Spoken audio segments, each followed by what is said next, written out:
Muito bem, senhores. Então, agora eu vou falar sobre as lições que a gente pode tirar de ontem, né? Basicamente, o Banco Central Americano ele continua fazendo exatamente aquilo que ele, no ano passado, desde março do ano passado, desde julho do ano passado, que é brigar para controlar uma inflação descontrolada. Então, a inflação que eles querem puxar é o alvo de 2% ao ano, né? Que seria uma inflação natural, uma inflação saudável, para que a economia, não só americana, mas global também, porque muitos países compram dólar, incluindo a China, a gente vê que podem ser afetadas pelas políticas restritivas ou políticas expansionistas. Geralmente é o que acontece, né? Geralmente o mundo fica mais rico quando o Banco Central Americano imprime mais dólares. Só que chega um momento em que ele imprime tantos dólares, fica tão expansionista que precisa de correção. Para fazer essa correção, eles fazem a elevação da taxa de juros, ou seja, as pessoas têm mais dificuldade, empresas têm mais dificuldade de tomar empréstimos futuros, crédito futuro, e isso faz com que as economias arrefeçam e a gente tem um período contracionista, tá? Então, ontem, basicamente, eles comentaram sobre que as condições bancárias melhoraram, mas pode ainda haver efeitos cascatas da turbulência. Então, se a gente pegar o gráfico aqui, eu mostrei aqui muitas das pessoas, dos criadores de conteúdo que estão na narrativa de que é bull market, que é alta infinita, que 2023 vai ser, desta vez é diferente, e sempre aquela narrativa que, na minha opinião, é uma narrativa muito mais por falta de conhecimento geral do contexto como um todo, por mais respeito que eu tenha por outras pessoas que estudam sobre o mercado de criptomoedas, mas eu acho que muitas dessas pessoas são muito verdes ainda e não estão entendendo ainda a dinâmica da coisa, né? O problema não é só o balanço, né, a liquidez que os bancos centrais americanos possuem, né? Então aqui nós temos o balanço líquido em dólares dos bancos centrais americanos. Então vocês lembram que depois daquela reunião de final de semana entre a Janet Yellen e o Jerome Powell, eles fizeram uma improvisação, vamos dizer assim, um movimento inédito, como se fosse uma injeção. Eu até desenhei aqui, ó, é para ser uma seringa isso daqui, tá? Tá bizarro? Tá bizarro. Mas é para ser uma seringa de alívio, né? Então o que acontece? O que acontece com o soldado que toma tiro no meio da guerra? O que ele precisa ter para fazer uma sobrevida? Geralmente, o médico, o soldado médico, ele vai lá, né, e coloca a morfina, aplica a morfina na veia do soldado para que o soldado que está quase morrendo ele consiga ter uma sobrevida suficiente para mais para frente receber outros cuidados. E basicamente foi exatamente isso que o Banco Central Americano fez naquele período de alívio imediato, que foi basicamente uma injeção de ânimo, né, através do aumento da janela de tempo de empréstimo interbancário para que temporariamente os bancos recebessem esse impulso. Mas percebam que logo depois do alívio, o que aconteceu? Voltou a cair o que? A liquidez, a capacidade de liquidar, a liquidez do mercado, dos bancos centrais americanos. Então nós estamos agora, por que acontece essa retomada de baixa aqui, né? Porque, beleza, teve o efeito paliativo, que eu na época eu comentei, ó, o Banco Central Americano está empurrando o problema para frente. Então, eles não querem que os bancos comecem a quebrar em cascata agora. Mas eles empurraram para frente esse problema e lá por junho e julho eu acredito que eles vão precisar fazer ou uma nova injeção paliativa ou uma nova manobra. Só que não tem mais. É como se eles tivessem utilizado uma vez esse recurso e eles pudessem usar só uma vez essa seringa de morfina. É como se eles tivessem entrado numa guerra contra a inflação. Os soldados deles, que são os bancos centrais americanos, tomaram um tiro na perna cada um. Eles conseguiram ter seringa suficiente para atender todos os soldados, só que agora não tem mais isso daqui, tá? Isso daqui. E aí, os médicos, os soldados médicos, ou seja, os bancos centrais, né, ou o Banco Central Americano, ele precisa agora recorrer a quem? A recorrer ao general. Por quê? Porque não tem mais estoque de morfina para dar sobrevida para um mercado que está morrendo. que no caso é a falta de liquidez bancária americana. Nesse conjunto de obra, nesse contexto, o que o Banco Central agora, o que o Jerome Powell e a Janet Yellen estão falando desde o início aí, de março até agora, e que agora está se agravando cada vez mais? Bom, eles querem e eles precisam, não é que eles querem, eles precisam, tá, pessoal? Que o governo americano estabeleça que o Congresso americano estabeleça um novo teto de dívida para que eles consigam ter liquidez suficiente para conseguir pagar contas sem endividando mais. Tá? Aí é que tá.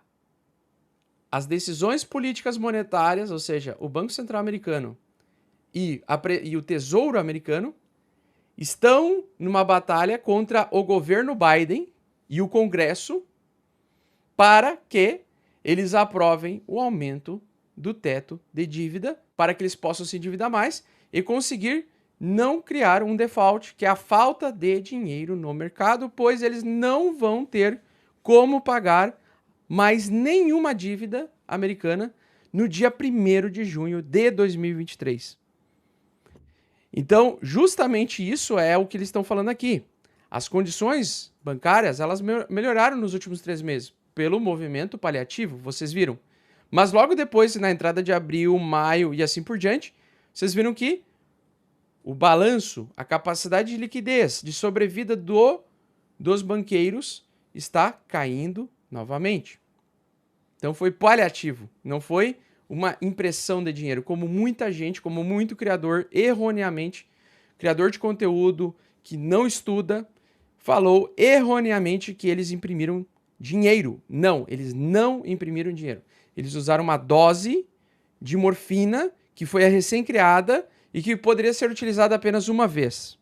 E que agora, para eles conseguirem mais doses de morfina para dar sobrevida na liquidez interbancária e não ter uma quebradeira em cascata generalizada, eles precisam que o general, no caso o governo americano, aprove, né, numa formulação de política aí, uma elevação do teto da dívida para que eles consigam ter liquidez suficiente para fazer mais morfina. Tendo mais morfina, eles conseguem abrir mais janelas de tempo de negociação interbancária para que não cause o efeito cascata de quebradeira. Então nós estamos num jogo de interesses muito complexo, onde estabelecido aí uma política monetária que pode foder todo mundo. E ninguém está falando sobre isso, tá? Então, eles até comentaram sobre fazer uma pausa na elevação da taxa de juros no futuro. E aí que tá, muitos investidores acreditaram hoje, ou ontem de tardezinha, que isso seria a aproximação do pivô do Fed. O que é o pivô do Fed? Sai de uma zona contracionista de secar, drenar dólares da economia real e começa a imprimir dólares, né? Faz o afrouxamento quantitativo, imprimindo dólares, aumentando os gastos, aumentando a liquidez.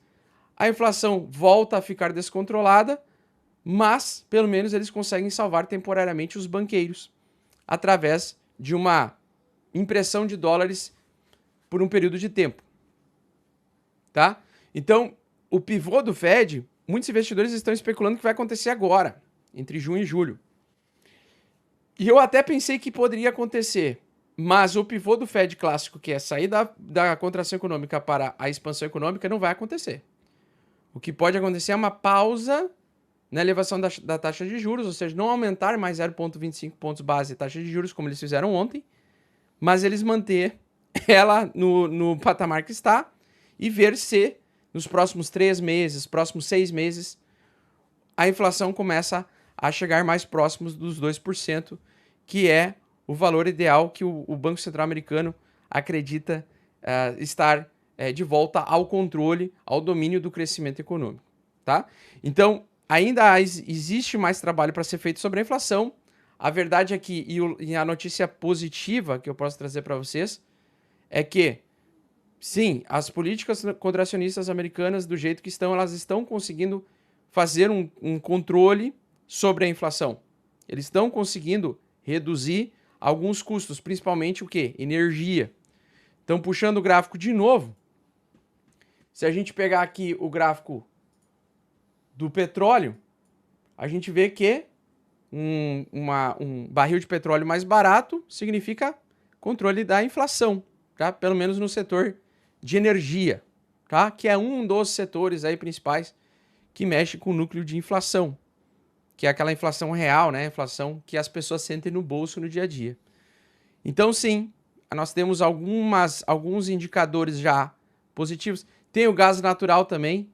O gás natural também tem caído bastante o valor, mostrando que está acontecendo um certo controle na inflação. Vocês podem ver que o CPI e o PCE, mês a mês, ele está reduzindo aos poucos a inflação anual. Então, a gente vê isso, vê esse efeito. Porém, nós temos alguns desafios aí pela frente, tá? Primeiro, o preço das casas americanas. Então, o que é interessante a gente ver durante uma contração econômica? Cara, só agora, de janeiro aliás, do final de outubro para janeiro, porque esse indicador ele só é atualizado de 3 em 3 meses, ele mostra que o preço das casas americanas está caindo. Isso significa que, para causar efeito contracionista, isso se reflete muito no custo de vida das pessoas e no padrão de vida delas também. Então, um cenário em que o mercado em que o Banco Central americano só vai imprimindo dólares, a gente vê todo mundo aumentando o padrão de vida e cobrando mais caro pelas suas casas, pelos seus investimentos, né? O setor imobiliário pujante, muita gente usando investimento com Airbnb, né? Então, agora ele está de fato começando a cair apenas do final de 2022 para agora. Então, provavelmente esse indicador daqui a 3 meses vai atualizar novamente. Aliás, ele vai, acho que, atualizar de junho para julho, por aí. E, basicamente, nós podemos ver, finalmente, um movimento contracionista real acontecendo. Aqui, em janeiro de 2007, no momento da grande crise global, a gente teve essa grande queda.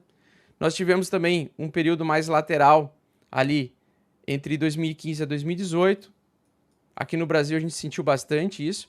Mas o cenário ideal é realmente, né, para um pouso suave, digamos assim, para que o emprego continue aquecido e ao mesmo tempo não aconteça uma insolvência.